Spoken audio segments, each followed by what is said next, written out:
همه میگم با من کاش منم اهل عراق بودم، یه ذره بیشتر با شما عیاق بودم. کاش منم اهل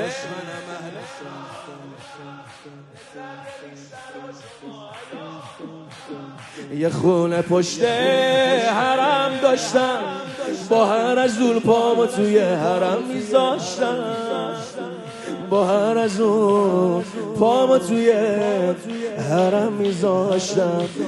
مثل تموم کربلایی ها داشتم تو حرمت برو بیا،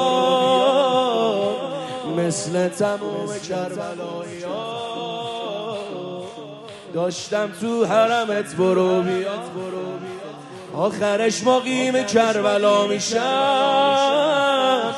منو آرزو به دل نذاریا.